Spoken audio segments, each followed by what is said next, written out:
Olá, seja muito bem-vindo à ILTV Mais Sorocaba. Aqui a informação vai além da manchete, ela transforma. Hoje você vai acompanhar uma entrevista que promete mudar a forma como muitos empresários enxergam o papel do direito nos negócios.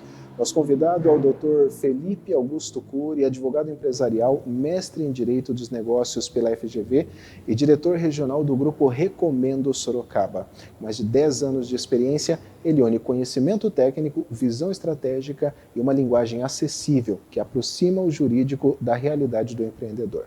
O Dr. Felipe é o criador do método dos 4 pilares jurídicos da empresa, uma ferramenta prática que tem ajudado empresas a prevenir riscos, proteger o seu patrimônio e crescer com segurança. Hoje vamos falar sobre os erros que podem custar caro, sobre como o advogado moderno deve pensar negócios e como a assessoria jurídica pode ser um fator-chave para a longevidade de uma empresa.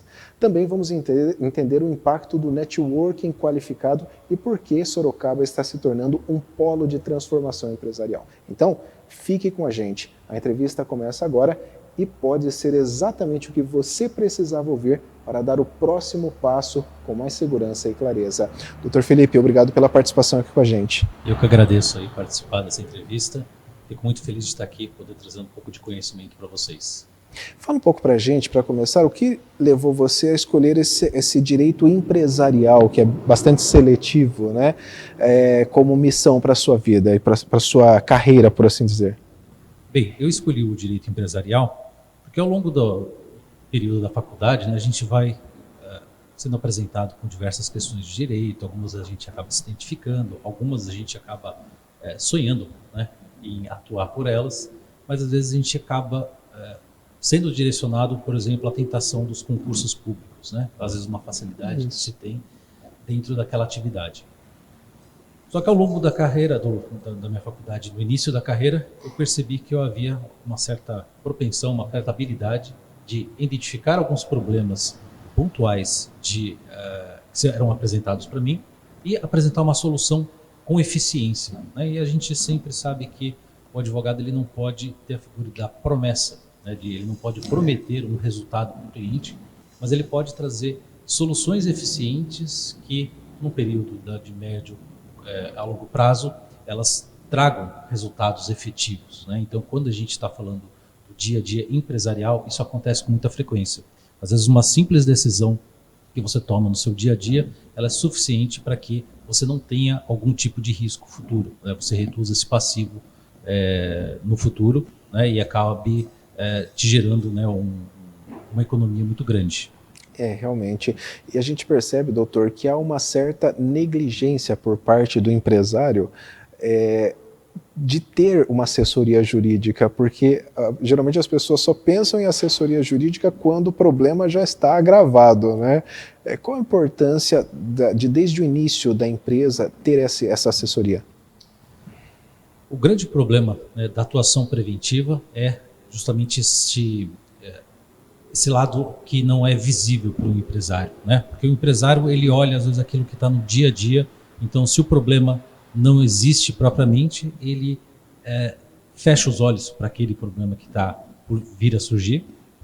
E aí ele considera que o advogado não é necessário. Então, às vezes ele olha o advogado ou como uma despesa que ainda ele não pode arcar, né? Ou como algo que ele não precisa. Tá? E aí, às vezes, quando ele tem essa suposição de que ele não precisa do advogado, porque muitas vezes a relação contratual que ele tem com os seus fornecedores, às vezes ela é tão direta, que às vezes ele simplesmente pode falar, eu não preciso de um contrato, eu não preciso regular, por exemplo, a minha relação com o meu sócio, porque a gente se dá muito bem hoje. Então, ela acaba negligenciando, né? Não de forma, vou falar de forma consciente, né? Mas às vezes de forma inconsciente, porque não enxerga o valor naquela proposta. Vai começar a enxergar algum tipo de valor quando a dor já está, ela existe, né? Quando a dor já aparece, aí ele precisa de fato contratar um advogado, porque a gente já começa a falar em prazos, né? E aí se torna tudo em cima da hora, né? Aí tem que fazer tudo em cima da hora para resolver os problemas. Agora, se já tem essa assessoria desde o começo, aí já dá para antever os problemas. Sim, não, exatamente. O grande ponto é o que hoje, né, dentro do conhecimento que um advogado, principalmente da área empresarial, pode trazer para o empresário, e que são padrões, né? A gente consegue identificar questões legislativas que são trazidas ou como novidade ou como já existente há muito tempo. Isso acontece com muita frequência na área trabalhista, né, e na área tributária também. A gente consegue prever que determinadas situações podem causar uma determinada consequência ali. Né? Então, às vezes é um pouco, fala assim, mas isso não se torna um tanto repetitivo conversar sobre isso, falar pontualmente sobre esses problemas? Às vezes é cansativo, mas você tem que sempre alertar, porque um dos pontos que eu sempre considero para o empresário é considerar que a gente também faz um trabalho educativo com ele. Então, muitas vezes o empresário ele tem que tomar frente do negócio, ele tem que aprender a fazer o comercial, ele tem que aprender a fazer o financeiro, ele tem que cobrar o cliente, então ele tem que fazer o marketing, ele tem que gerir o negócio e até fazer um pouco do jurídico, né? E aí ele, às vezes, escolhe aquilo que ele precisa, que vai ter mais prioridade, e se tem uma assessoria jurídica para ele, o advogado também tem essa figura de educar ele, né? De estar também junto com ele no negócio para que esse crescimento seja efetivo. E também nós estamos num país onde as leis mudam com muita frequência, inclusive as leis trabalhistas. Então, quando tem essa assessoria jurídica, o empresário ele vai ter todas essas informações à disposição para tomar as decisões ali do dia a dia da empresa, principalmente relacionado a advogado, a funcionários, a quadro societário, enfim, impostos e tudo mais. Sim, e é curioso isso porque, né, o empresário, né, o empresário brasileiro costuma sempre acompanhar algumas soluções que aparecem, às vezes, no mercado, né? Então, por exemplo, eu digo uma relacionada à parte trabalhista, a grande discussão que a gente tem sobre a pejotização, né? Então, a gente traz pessoas que normalmente comporiam, né, o quadro empregatício, né, trabalhista da empresa, mas elas são transformadas, às vezes, por uma solução em pessoa jurídica. Constitui uma MEI e aí recebem todo o pagamento, mas ainda com todos os requisitos de um trabalhador. Então às vezes o empresário olha essa solução e fala, opa, peraí, né? Isso aqui pode ser interessante porque eu vou pagar menos, posso pagar mais por funcionário, faz aquela troca, considera que ele está pagando mais por funcionário, em troca ele está recolhendo menos, só que no futuro isso sempre tem um traço, uma linha muito, assim, muito fina, né? Ela se arrebenta muito fácil. Então o empresário olha essa solução e fala, não, eu posso trazer isso para minha empresa. Só que ele não pensa quais as consequências, de que forma o contrato com esse colaborador tem, né? O vínculo que você tem com ele. Eu tenho um amigo que eu trabalhei para ele, trabalhei na indústria dele, e ele falava o seguinte para o pessoal da gestão, olha, não sonegue imposto de forma alguma. Só que o nosso jurídico está orientado a buscar todas as formas de reduzir o imposto ao mínimo possível. Não vai sonegar, mas vai reduzir. Então é interessante que ele falava isso. O corpo jurídico dele trabalhava para reduzir ao máximo, sem sonegação. Então tem esse trabalho bacana também da assessoria jurídica para dar esse suporte. Às vezes a pessoa está pagando um imposto altíssimo e com uma assessoria ela consegue ter uma outra visão daquele problema ou do imposto ou de qualquer outra coisa. Sim, a visão que eu tenho, pelo menos da advocacia no meu escritório, é trazer uma solução que ela reúna uma estratégia de crescimento para a empresa, né? E aí a gente considera, por exemplo, a questão de recuperação de créditos tributários. A gente traz uma oportunidade para o cliente. A gente conhece o negócio dele e traz uma oportunidade. Se ele está enquadrado em determinado regime fiscal, né, regime tributário, e aí a partir dessa localização, né, dessa adequação que ele tem, a gente conseguir trazer para ele uma economia futura, né, um ganho, né, ele vai considerar, opa, peraí, isso aqui dentro do meu caixa faz uma diferença. Aí a gente às vezes fala a longo prazo de uma compensação de tributos, que às vezes empresas que pagam ali um tributo de R$100 mil mensais, às vezes você vê reduzido a 20. Né? Então isso é bem interessante porque você traz a possibilidade da empresa pegar esse dinheiro que antes servia para o pagamento de imposto direto e realizar algum investimento, né? E esse dinheiro investido pode significar não só equipamentos, mas pode significar também, às vezes, uma reestruturação interna, porque muitas empresas possuem anos e anos de existência, anos e anos com alguns funcionários, e às vezes tem medo de fazer uma reestruturação, porque aquele funcionário está a longo período dentro da empresa e ele vai custar caro para você mandá-lo embora, né? Colocar, digamos assim, fazê-lo aposentar. Então isso é bem interessante, a forma como a gente pensa dentro de toda a inovação legislativa que a gente tem e como que a gente pode transformar isso para a empresa, né? Um outro exemplo que a gente tem dessas novas leis, né? A existência da NR1. Né? Então a NR1 veio com uma consequência, uma preocupação geral, né?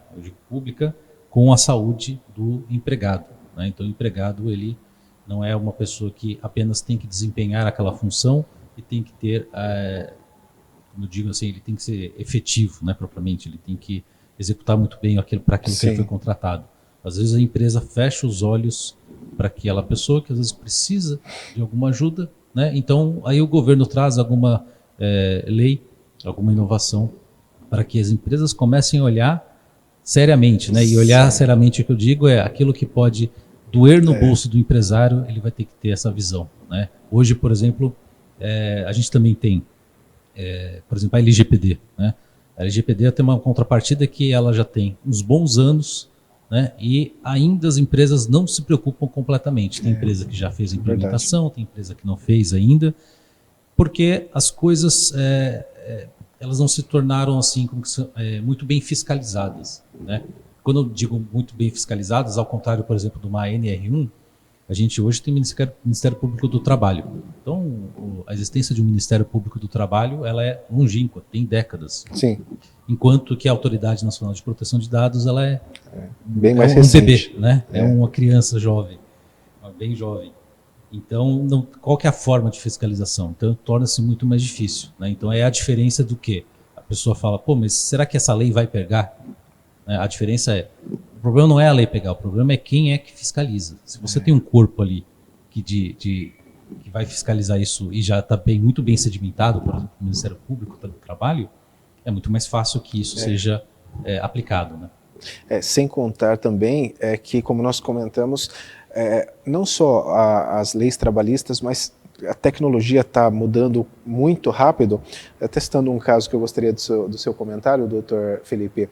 Há uns 4 anos atrás, começou essa febre de gravar vídeos, funcionários gravar vídeos para a empresa e tudo mais. E um amigo meu, ele tem uma loja, eu ainda falei para ele, toma cuidado, porque não existe uma legislação específica em cima disso, mas você pode ter problema depois, porque tem questão de imagens, tem vários...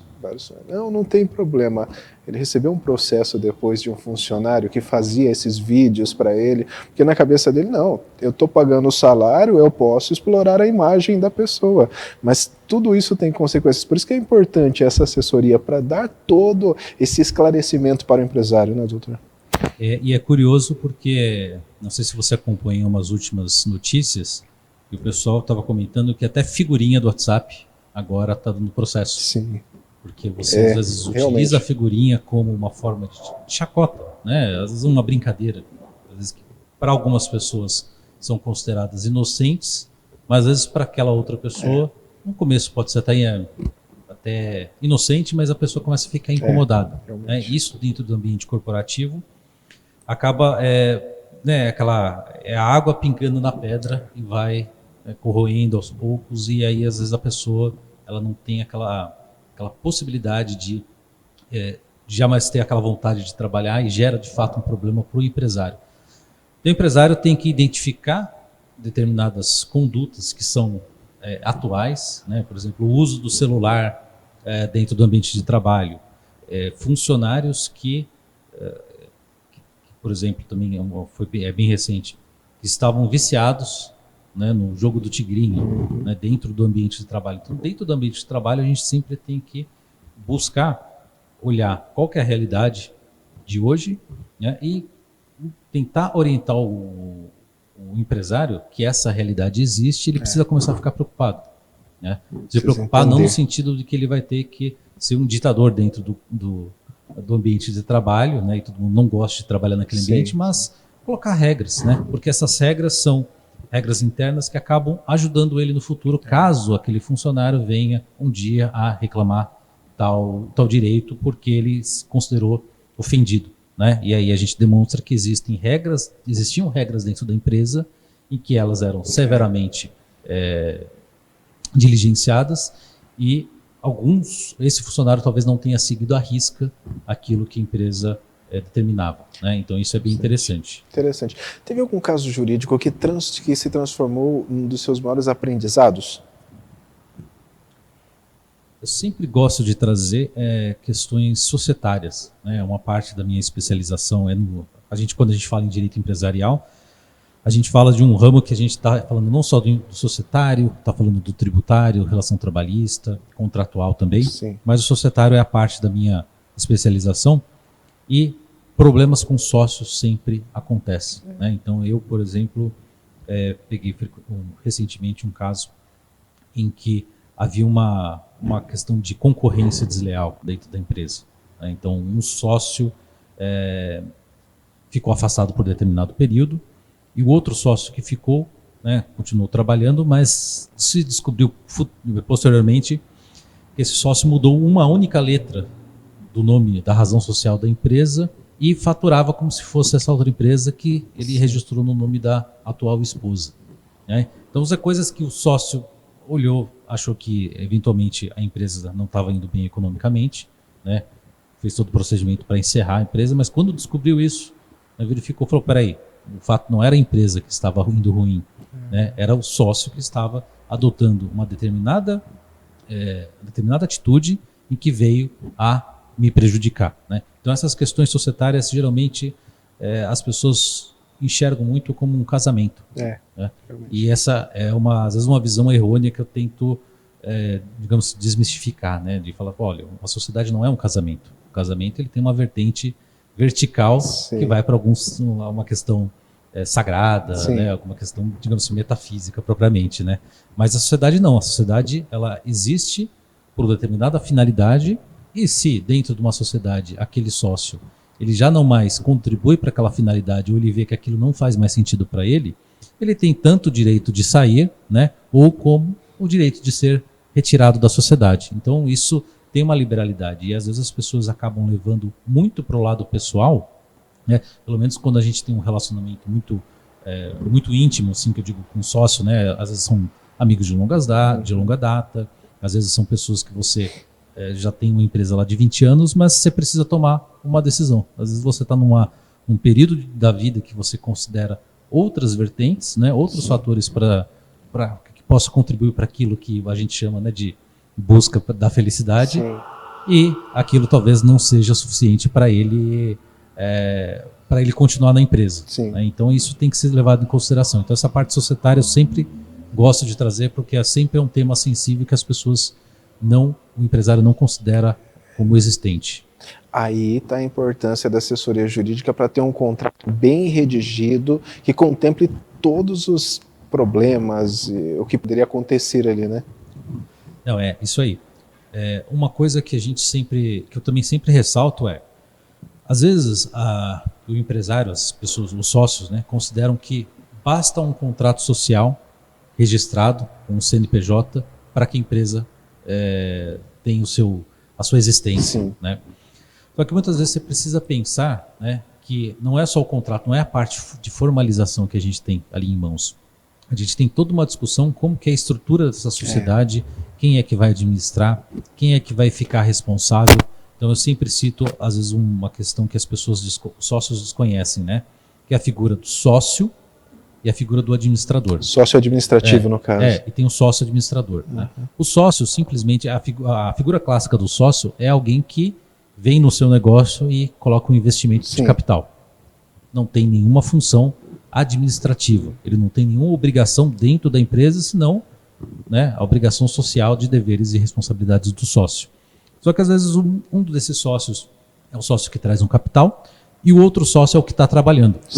E aí no início está tudo correndo bem e aquele sócio que está trabalhando, ele olha para o outro sócio e fala, poxa, eu estou aqui, né, dia e noite, não tenho férias, mal durmo direito, enquanto o outro eu vejo ele viajando com frequência. Né? Não que o outro sócio esteja errado, né? Mas a gente tem a figura que ele está cumprindo aquele papel dele por excelência. Sim. Ele deu o investimento do capital, enquanto o outro está contribuindo de uma outra forma, seja com a realização do trabalho. Então a gente tem esse propósito, digamos, de educar e ensinar para o sócio que existem esses papéis e isso precisa ser pré-determinado dentro de ou no contrato social, ou num acordo de sócios, ou às vezes quando a empresa não está constituída, a gente pode, às vezes, o pessoal, um dos nomes que a gente dá é, por exemplo, o memorando de entendimentos. Né? Você tem intenção de fazer a sociedade com alguém, ainda não formalizou, mas vocês querem colocar no papel o que cada um tem que cumprir para que a sociedade exista. Né? Então aí determinar também cláusula de não concorrência, né, confidencialidade daquilo que está sendo tratado. Às vezes você tem uma situação em que você está unindo forças com uma outra empresa, né, numa intenção de fazer uma fusão ou uma criação de uma nova empresa, e aí você tem que revelar alguns dados da sua empresa, da sua carteira de clientes.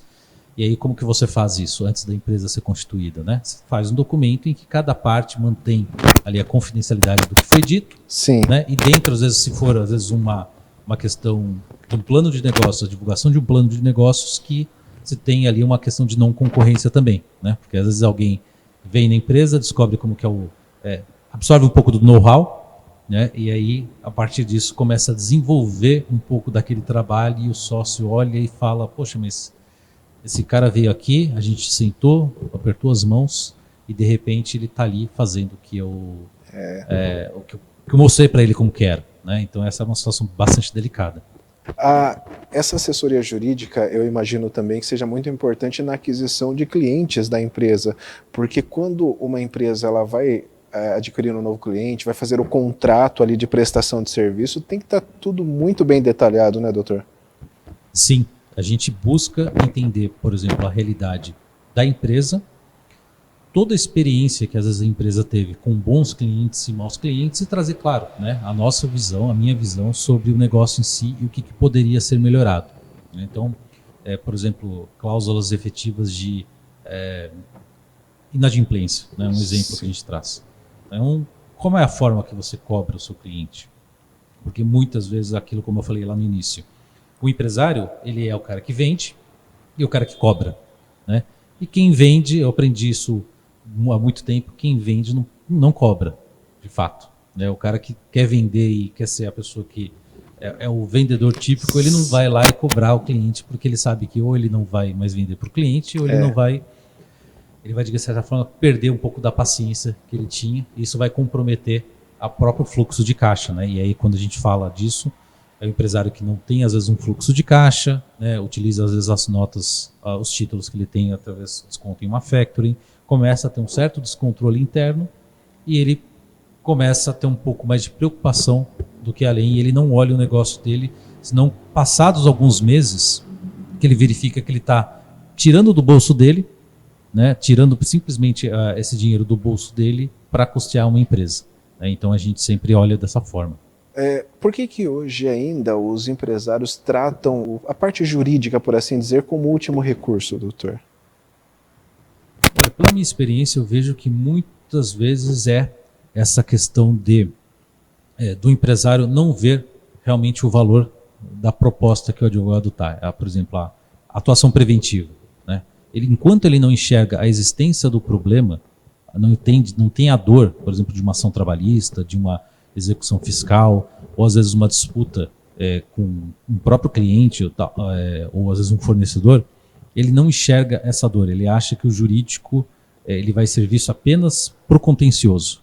Né? Então, se não existe contencioso por hora, eu não preciso de uma assessoria jurídica. Né? Às vezes a própria experiência do empresário com contratos acaba sendo um pouco assim, está dando tudo certo. Né? Às vezes eu não preciso rever meus contratos, as coisas funcionam, ou às vezes hoje as pessoas estão passando a utilizar, por exemplo, inteligência artificial para redigir contratos, né? Ou às vezes modelos da internet como ainda existem há bastante tempo.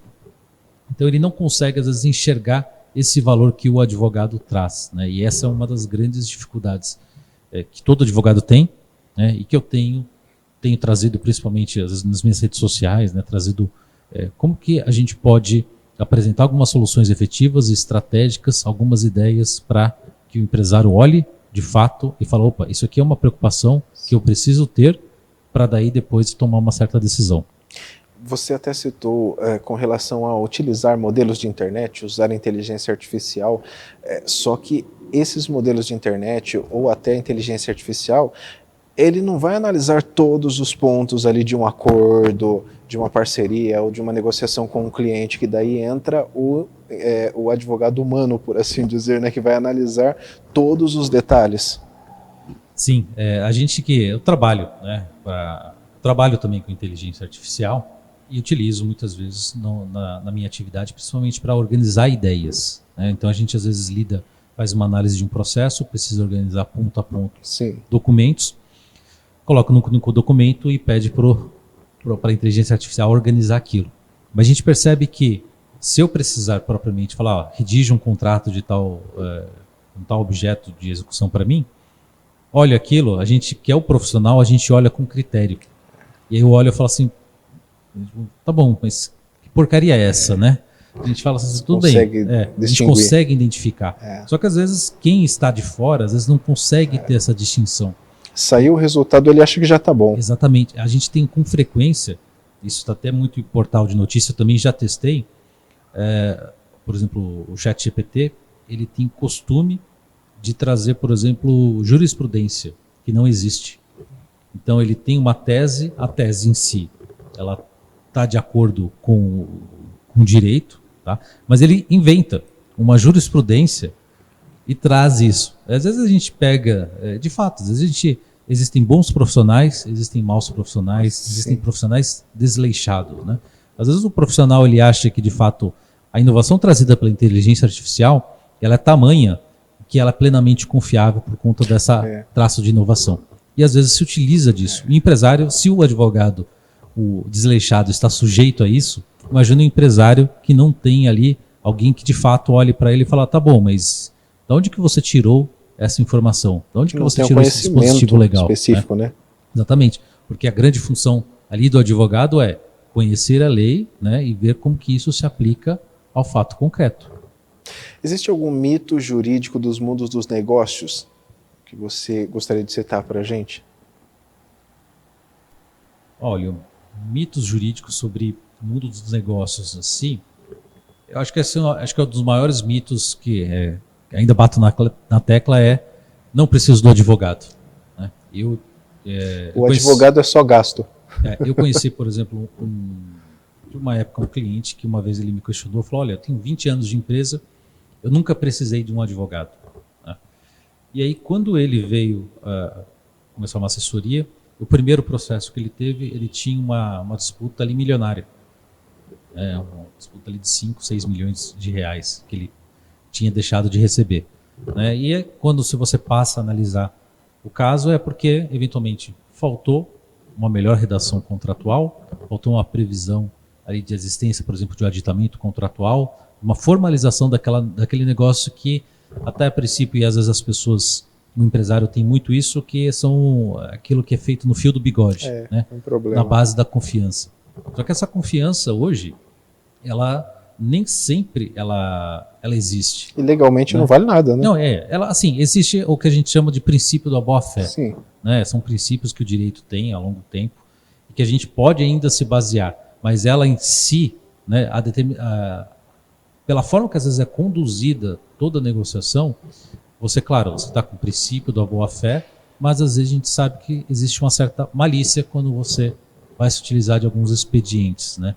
E se o juiz olha e identifica que há uma conduta um tanto maliciosa, ainda que dentro de um princípio de boa-fé, ele pode olhar de uma outra forma. E aí, quando a gente entra na seara judicial, a gente está entrando numa seara, digamos assim, interpretativa. Né? E aí vai do juiz que analisa o seu caso, daquilo que o juiz tem de especialização, né? Às vezes é uma questão empresarial que a gente, só agora recentemente Sorocaba, está tendo uma câmara, uma vara específica para questões empresariais, mas até então eram os juízes que julgavam qualquer tipo de causa civil. Né? Então isso é bem interessante. E aí, claro, você acaba identificando também um pouco a longo prazo o perfil de determinados juízes, você sabe as chances que você tem dentro daquele processo, como o juiz vai olhar aquela questão, e aí você fala, olha, se a gente cair nesse tipo de vara, né, a gente vai ter uma interpretação muito mais restrita daquele negócio que você quis criar. Interessante.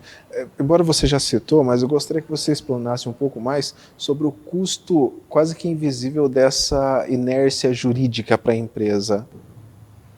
Hoje eu direciono muito essa questão do custo invisível, não só o prejuízo financeiro que você tem, mas aquilo que hoje se traz muito de inovação e que tem trazido muita, como eu digo assim, tem se tornado diferencial para todas as empresas, né? Então hoje uma empresa ela começa a se preocupar com a saúde, né, por exemplo, do funcionário, a questão de proteção de dados, essa questão do ESG se torna um diferencial que a empresa tem. Então, por exemplo, não só falando da NR1, o governo criou, por exemplo, um programa, uma certificação de saúde mental, que em si não existe uma obrigação, uma sanção se você não adotar esse programa, mas ele existe como um diferencial que a empresa tem, mostrando que ela se preocupa com a saúde mental do funcionário dela. Então, a gente traz essas questões de inovação e como você transforma, se mostra para o público que você é uma empresa, né, que busca ter uma preocupação com o futuro. Tá? Então esse é aquilo que a pessoa, às vezes o empresário ele pretende crescer, ele cresce em faturamento, mas ele não olha em estrutura. Né? E essa falta dessa estrutura é que digamos assim, num ambiente competitivo, né, vai fazer diferença. Então se ele investe hoje, se ele tem essa percepção, né, de olhar que existe essa questão desse custo invisível, né, que às vezes é um investimento que ele vai fazer, né, você transforma um custo de investimento, né, você troca esse investimento por um prejuízo futuro. Né? Realmente. Você fala muito sobre os 4 pilares jurídicos. Explica um pouco para a gente como que funciona. Bem, os 4 pilares é um método que eu desenvolvi, né, para que sempre considero que uma empresa, para ter sustentação, ela tem esses 4 pilares. Então é o pilar do societário, do contratos e obrigações, relação trabalhista e compliance e o tributário. Certo. Então, através desse método, eu acabo fazendo um diagnóstico que permite que o empresário ele olhe quais são os pontos fracos jurídicos que a empresa tem e, através desses pontos fracos, a gente elaborar um plano de ação. Bacana. E aí o empresário ele pode, através de uma assessoria jurídica continuada, preventiva, ou às vezes pontualmente, né, ir mitigando ou eliminando aqueles riscos. Isso possibilita o quê?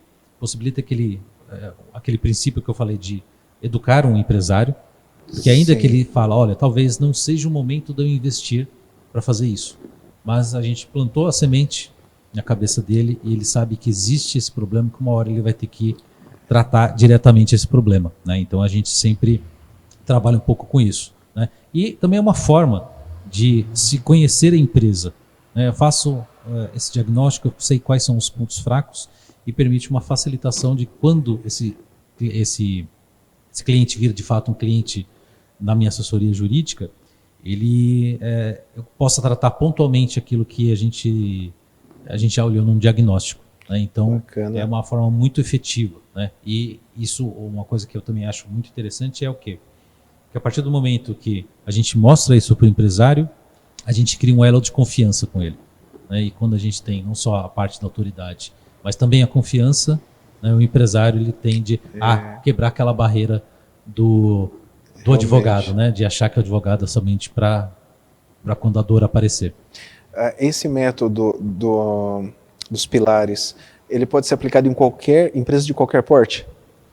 Geralmente eu aplico isso em empresas de pequeno e médio porte. Certo.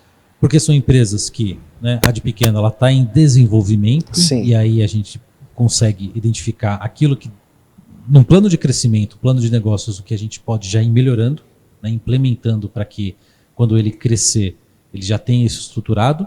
E a de médio porte são aquelas empresas que já têm lá 5 anos, já tomaram alguns tropeços, né, e aí os pontos fracos já são mais visíveis. Então a gente aplica para essas pequenas e médias empresas que precisam ter um olhar melhor e geralmente isso é um público que acaba negligenciando mais o papel do jurídico. Porque grandes empresas sabem que tem que ter o jurídico Necessitam. ali. E é interessante esse método porque ele analisa os possíveis focos de sensibilidade que pode gerar problema ali para a empresa, e aí o empresário ele já vai antever isso para começar a resolver esse problema antes que ele se torne grave. Então seria fundamental isso, né? Esse é o grande ponto. É possibilitar que o empresário tome essa decisão, participe dessa decisão de falar... Antes que se torne uma bola de neve, por assim dizer. Exatamente, é um problema. E é claro, quando a gente faz um diagnóstico desse, a gente sempre classifica, né, o que é um baixo risco, médio risco e um alto risco. Aquilo que é baixo, a gente pode, às vezes, a depender do plano de ação que a gente elabore, tratar isso futuramente. Né? Um médio risco e um alto risco, a gente tem que tratar de pronto. Né? Então, fica sob a responsabilidade do empresário, se ele quiser assumir, né? Ele pode, de fato, assumir essa responsabilidade e falar, olha, não quero fazer, esse é um custo que hoje eu não quero ter. Ele tem essa liberdade, né? Mas a gente já pelo menos trabalhou muito bem e explicou pontualmente quais são as consequências de se deixar eventualmente se tratar, por exemplo, às vezes uma questão às vezes boba, né? Às vezes uma questão de um contrato bem feito, né? A gente explica que ele precisa de um contrato bem feito. Mas eu não tenho como investir nisso, né? E a gente coloca, olha, vamos colocar na ponta do lápis, né? Hoje quanto que você gera de faturamento? Então, um contrato geralmente é uma porcentagem desse faturamento. Qual que é o seu lucro? Né? Então, a gente bota isso na ponta do lápis e mostra que, de fato, vale a pena. Né? Vale a pena investir, às vezes, num contrato bem feito. Ele vai ter um retorno futuro ali muito bem previsível. E se precisar, às vezes, contratar um advogado, ele sabe que o advogado tem um custo ali muito maior quando o problema já existe. Exatamente. Muito legal esse método. Eu achei muito interessante porque eu sou da área do marketing, nós temos a análise SWOT das empresas, que é para analisar as forças, fraquezas, até para prevenir problemas futuros nessa área, né? Essa seria a análise SWOT jurídica, por assim dizer, dessa visão quase que 360 dos casos jurídicos para a empresa. Então, realmente é muito bacana. Para qualquer empresário que estiver nos assistindo, é só entrar em contato com vocês lá que vocês fazem essa análise para as empresas. Sim. A gente geralmente trabalha isso como uma porta de entrada, né? Porque é uma possibilidade que a gente venha a conhecer essa empresa, de fato, o que ela precisa, fazer esse diagnóstico jurídico. Né? A forma como a gente acaba executando permite uma participação do empresário e falar, opa, legal, isso aqui eu entendi agora onde a gente precisa chegar. E como eu consigo, né, como você falou, é uma análise SWOT, a gente traz de fora algumas coisas que no direito não é comum, né, e traz algumas análises de fora, umas ferramentas que são muito boas e que às vezes hoje está mais comum a pessoa conhecer isso, né? Hoje a gente tem uma divulgação em termos de porque hoje você tem mentores, né, coaches, você tem uma aplicação de questões práticas que antigamente as pessoas não tinham. Né? Então a gente consegue trazer essa ferramenta para o empresário. Qual desses pilares, na sua visão, é mais negligenciado pelos empresários? Com certeza o societário. Societário. Societário eu vejo com certeza, porque, primeiro, quando você constitui uma sociedade, a primeira pessoa que você procura é o contador. O contador, quando ele recebe um cliente na carteira dele, ele vai simplesmente saber quem são os sócios, qual é o objeto social da empresa e vai encaminhar para a junta comercial um contrato social padrão, tá? Que é um contrato social sem outras coisas. E por vezes, na maioria das vezes, o empresário ele acha que essa é a responsabilidade do contador. E o contador não é responsável por isso. Só que o contador também às vezes assume uma visão de que ele tem mais um cliente na carteira, né, e ele não quer, de certa forma, acha que eu não preciso fazer com que o meu cliente, que ainda não é meu cliente, pense nessas questões societárias. Eu simplesmente registro e depois ele que se vire com o advogado. Né, mas às vezes o empresário ele não olha e acha que isso aqui de fato é uma responsabilidade de um advogado que tem que pensar isso. Então essa grande parte negligenciada, porque surge problemas societários, às vezes empresas familiares, né? Traz às vezes para dentro da empresa um conflito de fora, né? E como que você administra? E você tem que lembrar que quando você tem uma empresa, é uma outra pessoa jurídica que tem obrigações não só com clientes, fornecedores, com os próprios colaboradores. E se alguma coisa entre sócios, sejam de familiares ou não, sejam amigos ou não, tiver ruim, isso vai afetar a empresa. Sim. Né? E aí você prejudica não só os sócios em si. Você não está tratando, não é uma briga de gato e rato, né? Você está brigando ali trazendo um problema para a vida de diversos funcionários. E os funcionários, quando eles começam a olhar que há um conflito interno, né, eles vão passar a olhar a empresa de uma outra forma e começar a procurar outra coisa, um outro trabalho, né, uma outra empresa para trabalhar, porque ele sabe que não vai ter o prazo dele de validade ali dentro, pode estar vencendo, não por culpa dele, mas porque dentro da estrutura as coisas não estão bem. Né? É a mesma coisa também quando a gente tem problemas com fluxo de caixa. Sim. Né? Então, às vezes a empresa tem um problema de fluxo de caixa porque há algumas dificuldades com relação a inadimplemento de cliente, atraso de fornecedores, e às vezes você tem um financeiro interno, e esse financeiro interno às vezes trabalha no ritmo da rádio peão, né? Então comenta que talvez as contas não estejam muito bem ajustadas, e aí quem é o funcionário que olha ali e fala, pô, mas será que mês que vem eu vou estar aqui recebendo? Será que eu não vou ter uma dor de cabeça? Realmente. E às vezes a empresa age às vezes de forma na surdina, ela da noite para o dia fecha as portas, ninguém fica sabendo. Deixa todo mundo na mão. Isso acontece com frequência, infelizmente. Pelo que você citou, doutor, então, a assessoria jurídica ela não deve entrar só quando a pessoa já tem a empresa formalizada. Antes da formalização, principalmente se for um quadro societário, na hora de fazer o contrato em si, já é importante ter essa assessoria para se resguardar de qualquer problema. Sim. Hoje, por exemplo, a gente pega uma startup. Né? Uma startup, às vezes, ela surge, ela não tem um CNPJ ainda, ela tem um MVP, que ela tem ali, ela pensa nisso, mas ela busca o quê antes de surgimento? Investidores. Então ela precisa, às vezes, mostrar que dentro do plano de negócio dela ela é viável e alcançar investidores antes do surgimento. Então tem que ter algumas regras ali, né? Por exemplo, como eu falei, né? Um protocolo de intenções, memorando de entendimento, para mostrar para que aquele sócio que talvez vai entrar como um investidor, né? Um investidor anjo, enfim, aquilo que ele vai adotar como princípio, ele pense, a gente pense isso de forma, essa estrutura societária, né? Como que isso vai acabar surgindo. Então você não precisa, o CNPJ ele não é o início de tudo, né? Às vezes você tem a grande discussão de como isso vai surgir e como isso vai ter um impacto na frente dos sócios, né? Então, por exemplo, existe também uma frequência das pessoas, os empresários às vezes olharem para alguns funcionários que eles consideram, por exemplo, pessoas que poderiam ser um sócio futuro. Né? E ficam preocupados. O Jorge Paulo Lemann, Marcel Teles e o Beto Sicupira, né? Eles começaram como funcionários do Jorge Paulo Lemann, depois foram crescendo e se tornaram sócios. E é interessante porque você tem que proporcionar qual é a estrutura que você tem para trazer essas pessoas, esse funcionário que é um talento como sócio. Porque as empresas normalmente não pensam, às vezes, numa política salarial, de cargos e salários.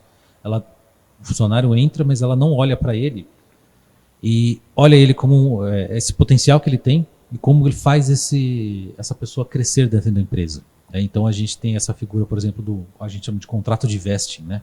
Que é um contrato que praticamente ele vai se vestindo de sócio. Então você coloca determinadas metas, tempo de serviço, né? Coloca ali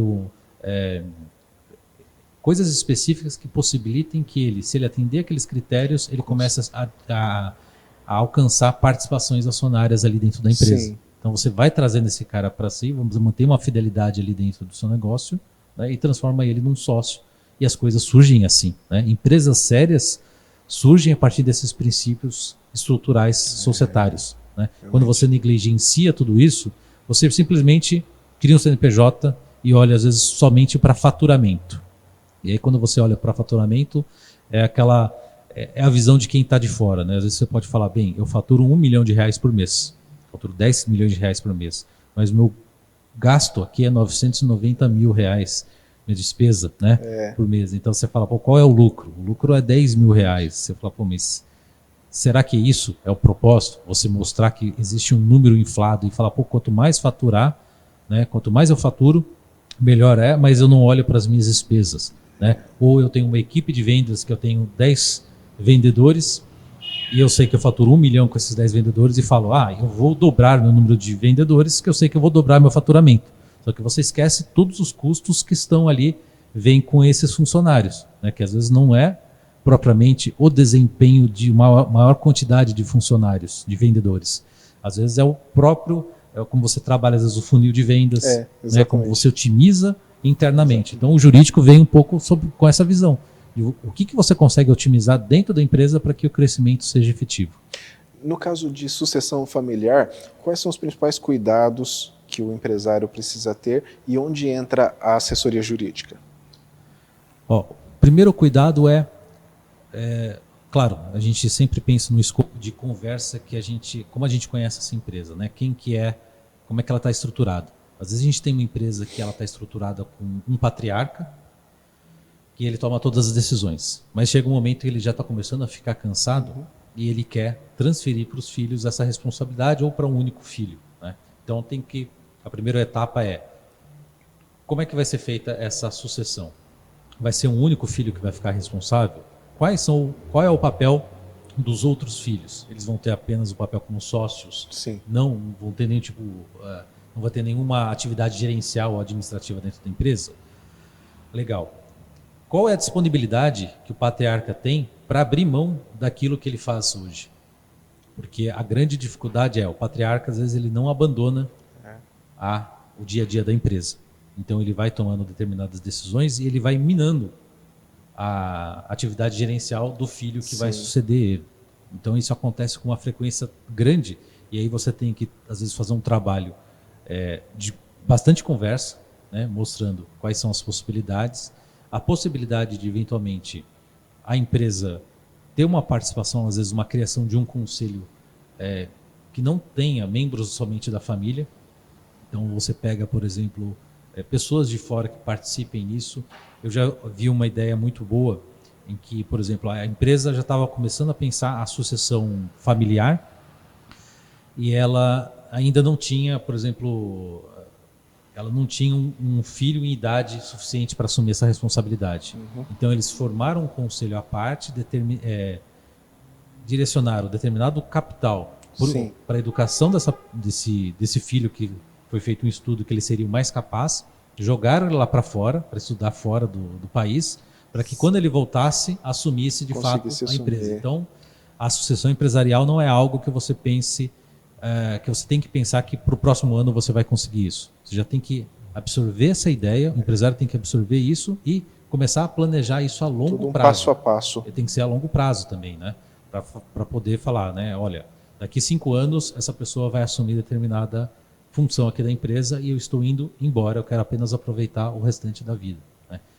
Porque a experiência o patriarca às vezes assume essa responsabilidade e ele não abre mão disso. Então a grande dificuldade como é que você faz ele abrir mão, né? E às vezes o advogado justamente vai trabalhando essas ideias, né? Vai colocando aquela sementinha, aquela ideia na cabeça e vai fazendo germinar, né? Que nem aquele filme Inception, né? Então, a gente planta uma ideia e aquilo vai crescendo na cabeça do empresário e ele vai considerando,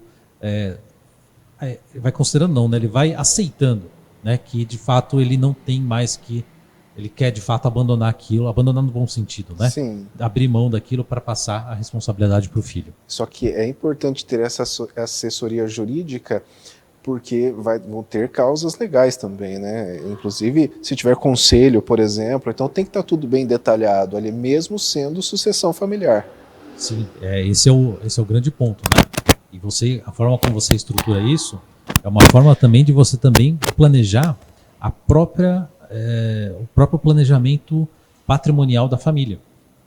Então, às vezes a família conquista um grande patrimônio, né? E você precisa não só fazer o planejamento, a reestruturação societária da empresa, mas também trabalhar a forma como esse patrimônio é desenvolvido, é protegido. Certo. Porque às vezes você tem um filho que vai assumir a linha de frente da empresa, mas você tem outros filhos que talvez não tenham o perfil, e grande parte não vão ter o perfil, mas não querem abrir mão de tudo que a empresa traz de benefício, principalmente com relação ao lucro. Então, como é que você possibilita a não ingerência desses filhos, né? Desses outros filhos, né? Como que eles simplesmente têm a participação do lucro, assumem o papel de sócio, mas administrativamente eles estão longe da empresa. Então isso acaba ajudando bastante e evita muito conflito. Agora, mudando um pouco de assunto, na verdade ainda está dentro desse assunto, né, de administração e tudo mais, você faz parte de um grupo chamado Recomendo. Fala um pouco para a gente sobre como funciona esse grupo. O Recomendo é um grupo de networking que nasceu em 2016. Ele nasceu lá nos Estados Unidos com o Alexandre Damiani. O Alexandre, ele morava aqui no Brasil, foi lá para os Estados Unidos e, diante às vezes da dificuldade de se fazer negócios com brasileiros, ele teve a ideia, já dentro de um coworking ali, trabalhar isso e criar esse grupo de networking. Eles chegaram antes da pandemia a ter 400 membros. Então foi bastante coisa. Veio a pandemia, deu aquela alterada completa, né? Então ele sempre foi muito de falar assim, o networking é o relacionamento. Então o presencial às vezes contava muito. Veio a pandemia, acabou um pouco com isso, tá? Em 2021 ele veio para o Brasil, né? Inaugurou aqui os grupos, né, um grupo de São Paulo, Campinas, Jundiaí, Sorocaba.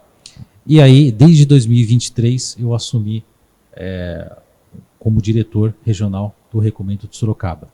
Hoje o Recomendo ele está nós temos 2 grupos em Sorocaba, abrimos o segundo grupo tem 3 semanas, então é um grupo novo, mas ele está aqui 2 grupos em Sorocaba, Campinas, Jundiaí, São Caetano do Sul, São Bernardo do Campo, temos 3 grupos em São Paulo, Paulista, Tatuapé e Brooklyn, temos um grupo online e temos ainda 2 grupos nos Estados Unidos.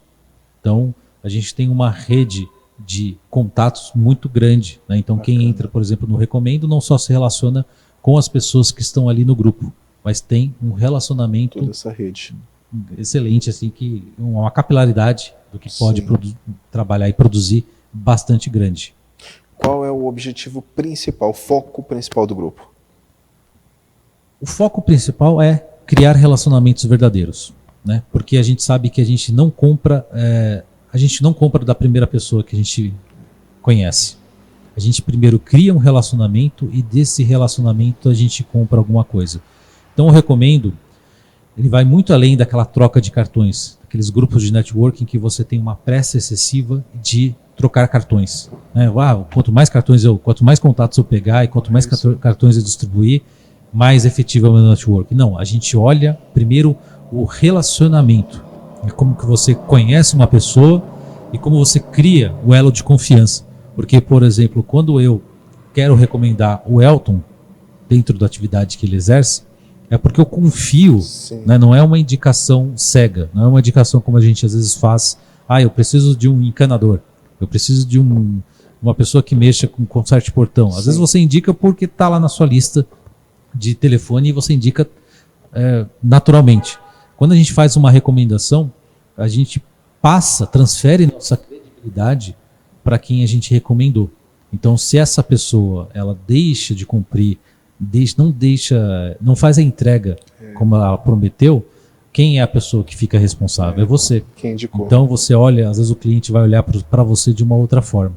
Então, dentro do Recomendo, a gente busca não somente a criação desse relacionamento, mas também o desenvolvimento pessoal e profissional.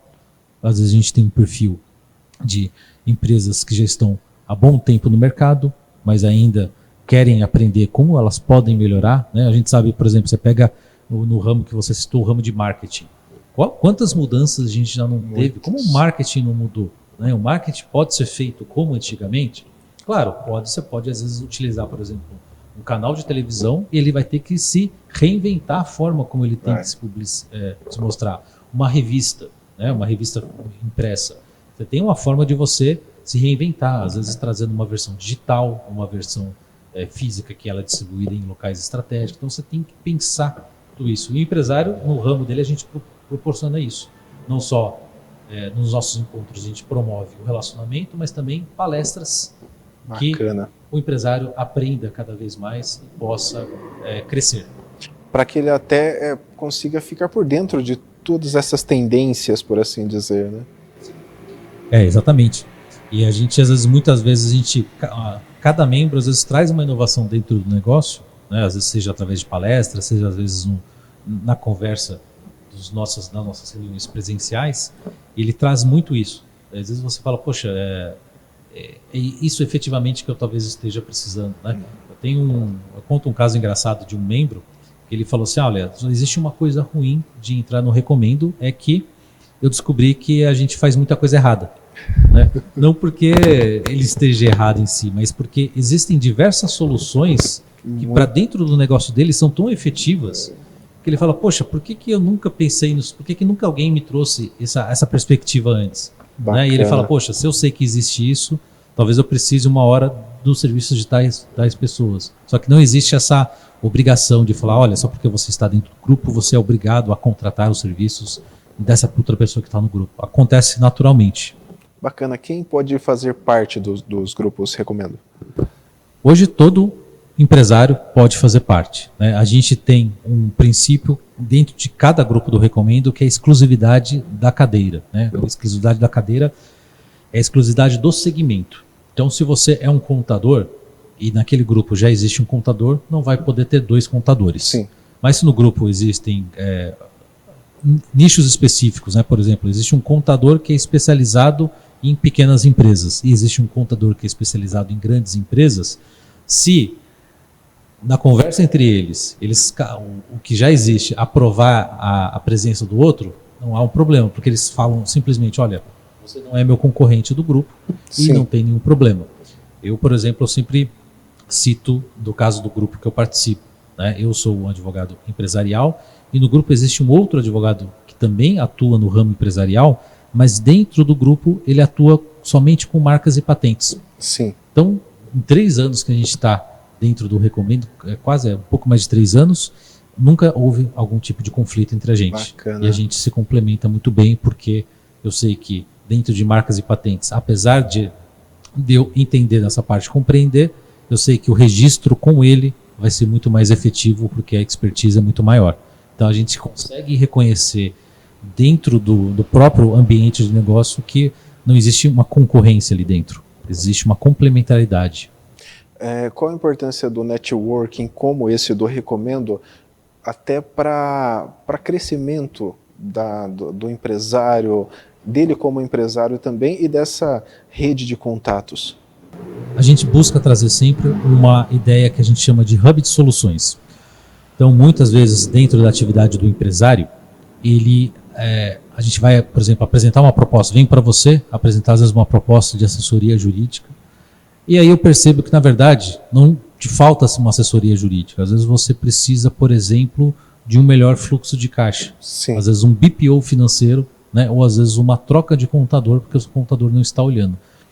E às vezes a gente traz isso como um hub de soluções. Então, dentro do networking, eu não preciso necessariamente vender diretamente para você, mas trazer essa solução vinda de um parceiro que eu confio e que eu recomendo.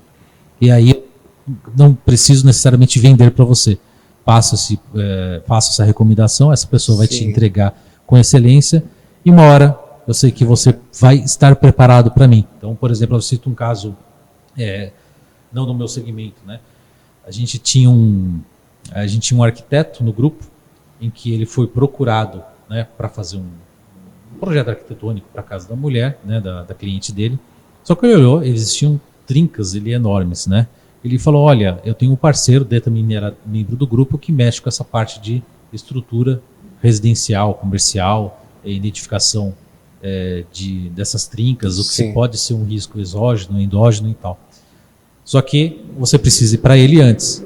Né? Então ele deixou de atender, porque ele falou, olha, se eu te atender, eu vou apenas maquiar uma situação, né, e você vai ter esse problema. Tudo que eu fizer aqui pode lá na frente ser um grande problema para você. Sim. Então, primeiro você procura essa pessoa, conversa com ele, se ele te oferecer uma solução e tratar esse problema seu, aí a gente volta a conversar. Então, a gente busca trazer muito isso, né?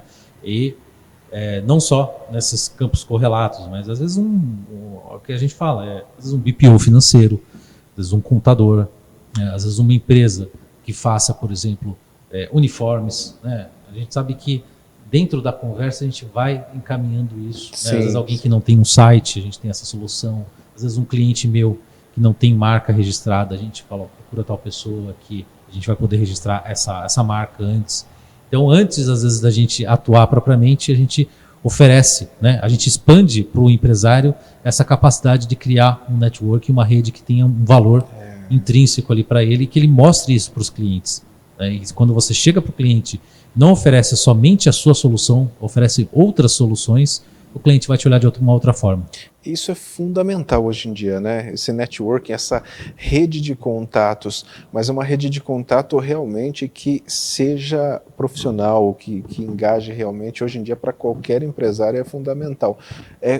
Para os empresários, empreendedores que estiverem nos assistindo, como que eles podem conhecer mais sobre o grupo? Para conhecer o grupo, né, a gente tem um site principal, que é o recomendobn.com. Mas também no Instagram a gente tem um perfil bastante forte que é o recomendo.bra, arroba recomendo.bra, ou aqui em Sorocaba especificamente, me procurando nas redes sociais, eu sempre estou divulgando os encontros do Recomendo. O meu arroba é felipecuri.adv. Nossos encontros do Recomendo, como estamos organizados em 2 grupos, sempre são quinzenais, então nas quartas-feiras de manhã, então é um compromisso que a gente sempre fala para o membro.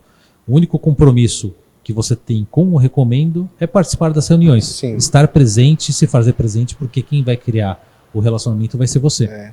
Então um grupo se reúne numa quinzena, o outro na outra, sempre às quartas-feiras. Então toda semana agora tem um encontro, uma reunião do Recomendo. Bacana. Inclusive nós vamos deixar os endereços aqui na tela para você acompanhar. Todos os endereços que o Dr. Felipe falou vai estar aqui, você acessa para ter mais informações, para entender como funciona, com certeza vai ser muito bacana. Dr. Felipe, nós estamos chegando já no final dessa entrevista, muito bacana esse nosso bate-papo.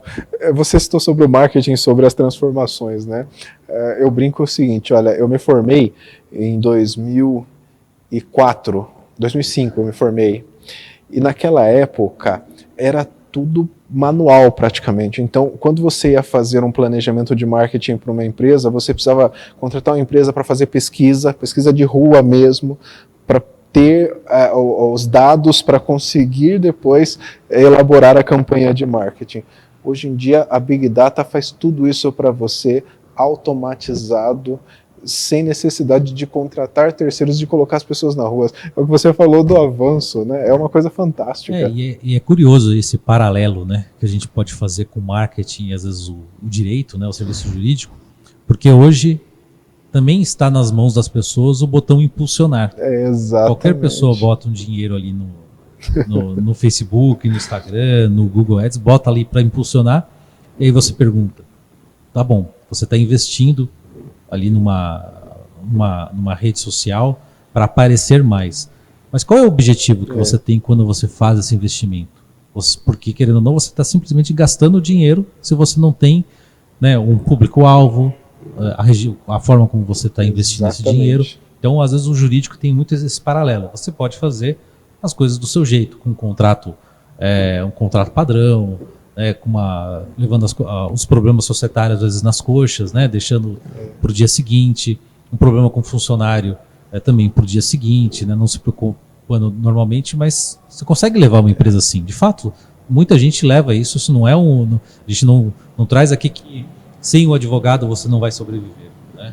A gente traz que você precisa, de certa forma, otimizar aquilo que você está dedicando a sua vida, né? E a gente sempre fala, criar uma empresa é assumir um risco. Então você tem que saber exatamente o risco que você está assumindo, né, e controlar esse risco. Não é um simples investimento que você está fazendo, se der certo, deu, se não deu certo, não deu. Às vezes a família tem um fim, porque muitas vezes está direcionada, ela também é uma empresa. Então, às vezes se a empresa não existe mais, a família também vai toda para o mesmo lado, né? Ela também vai embora. Então você tem que pensar que você tem que chegar em casa, o empresário tem que chegar em casa e ainda tratar a família ainda bem, ele não pode trazer às vezes muito problema de fora. Dr. Felipe, para a gente finalizar, qual é a sua opinião sobre a inteligência artificial? Qual vai ser o impacto da inteligência artificial no mundo jurídico? O impacto já existe, né? Então a gente está, como eu comentei um pouco antes, né? Hoje é costume se utilizar a inteligência artificial para, às vezes, se redigir documentos, né? Essa não é a finalidade principal da inteligência artificial. O que a gente vai ter é um pouco do que você falou sobre o tratamento de dados. Como os dados são importantes e como que a inteligência artificial vai possibilitar que esses dados sejam analisados. Então, como a gente traz todos os dados que a gente recolhe no nosso diagnóstico, por exemplo, da empresa, como é que a gente transforma isso e como é que a gente otimiza esse crescimento da empresa a partir desses dados. Hoje a gente, por exemplo, existe um fator uma ciência que chama jurimetria, né? Que é propriamente análise de decisões judiciais. Então você tem uma certa previsibilidade de acordo com um órgão específico, uma câmara, né, uma vara civil de determinada cidade, como isso vai ser julgado. E trazendo essa previsibilidade, quem trazer isso para o escritório tem uma grande vantagem, né, ao retorno dos outros. Então vai sair um pouco daquela questão assim, às vezes do impacto que o advogado tem, que ele acha que às vezes ele tem perante o argumento, perante um juiz, né? E vai trazer para dados. Então você vai mostrar, às vezes, dentro do mesmo juízo, que existem decisões que já foram similares àquele processo que você está atuando, né? Enxergar a oportunidade e não tem como ele falar, opa, você já decidiu dessa forma, isso aqui já tem um precedente, tem maior. Então, o advogado, né, o profissional do direito que saiba utilizar isso com inteligência, ele vai ter uma grande vantagem ali competitiva. O advogado humano, ele ainda vai ser relevante no futuro ou você acha que vai ter uma mudança drástica no direito? Eu falo isso porque recentemente eu brinquei com o pessoal, nessa área de jornalismo, por exemplo, eu imagino que daqui a 10 anos nós não teremos jornalistas humanos, só criados por inteligência artificial. Nós já criamos o nosso, inclusive, já lançamos, o pessoal achou fantástico, né? Você acha que isso vai acontecer com o direito ou não? O advogado humano vai ser fundamental? Eu vejo ainda como fundamental, porque, até comentando hoje cedo com um colega, existem casos e casos jurídicos, existem nuances, né, dentro da realidade humana, né, dos fatos humanos. Então a gente tem uma resposta pronta para aquele caso. A gente nunca, claro, a gente tem cases, né, que a gente utiliza, padrões que são previsíveis, mas toda história é uma história nova. Tem uma nuance ali específica que talvez você ainda tem que ter o lado humano para mostrar, às vezes para trazer isso para a inteligência artificial. Só que você tem que saber destacar isso para que a inteligência artificial, com os dados em mãos, ela possa te ajudar a ter uma maior assertividade na escolha da estratégia, né? Então não adianta às vezes você dispensar o lado humano, que às vezes o lado humano é o que às vezes vai entender, às vezes o sentimento em si, né? Então quando a gente fala às vezes uma relação societária, né, a gente tem um sentimento ali por trás, né? Quando a gente às vezes tem uma relação trabalhista, por exemplo, isso é comum, bastante comum. Às vezes o empregador que trata o funcionário tal como um filho, e esse filho entra com uma ação trabalhista, e aí dentro do trabalho do advogado ele tem que trabalhar o racional e o emocional. E o emocional junto. Porque o empregador ele olha aquilo como uma traição. E o advogado sabe que é uma relação apenas. O advogado e a máquina sabe que é uma relação, às vezes, de legal, né, de jurídica no sentido estrito. Só que vocês falam, bem, como que a gente transforma isso pega esse lado sentimental e como que a gente mostra isso para o empresário que talvez não precisa ter uma certa relevância ou tem que ter uma relevância, né? Eu tenho uma visão similar à sua, doutor. Eu acho que ainda nós teremos advogados virtuais com muito mais frequência, principalmente para essas causas digitais. Por exemplo, a Amazon, 80% das disputas jurídicas é tudo robô, só que é consumo, né? Eles mandam um produto, se der algum problema no transporte, alguma coisa, o robô responde.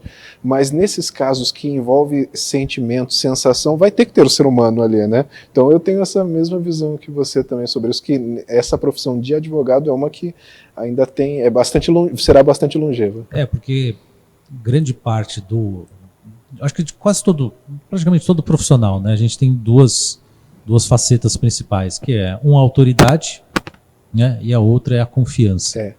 Então, Autoridade, uma máquina pode ter um supercomputador? Pode ter, você pode confiar plenamente, ter confiar na autoridade, né? Mas a confiança é uma questão, às vezes, muito mais relacional, né? De você falar, bem, por que eu estou ouvindo você e não outra pessoa? Exatamente. Por que eu estou ouvindo uma máquina, né? Por que eu estou ouvindo esse sistema e não outro sistema? E até porque o advogado de inteligência artificial, ele vai ser 100% lógico. E às vezes é necessário algo mais, além da lógica, né, realmente. Agora, para a gente finalizar, eu gostaria que você deixasse sua mensagem, seu recado para todos os nossos espectadores. Bem, agradeço por estar aqui com essa entrevista. A gente geralmente acaba falando muito mais do que a gente pretende, né? A gente sempre tem histórias para contar, né? E eu acho bem interessante a dinâmica de toda entrevista, tá?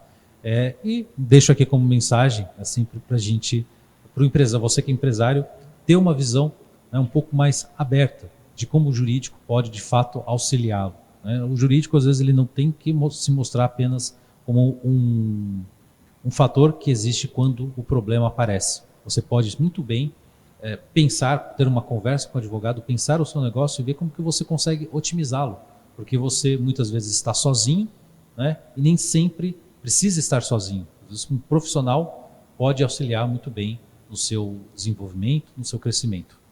Dr. Felipe, muito obrigado pela participação aqui com a gente. Nós ficamos muito felizes aqui em tê-lo e ouvir esses insights aí da sua parte. Eu que agradeço mais uma vez a oportunidade. E a você que está nos assistindo, não se esqueça, acessa o nosso streaming sorocaba.eltv.digital. Lá você vai encontrar essa entrevista e muitas outras entrevistas, muitos outros conteúdos que nós preparamos com carinho para vocês. sorocaba.eltv.digital.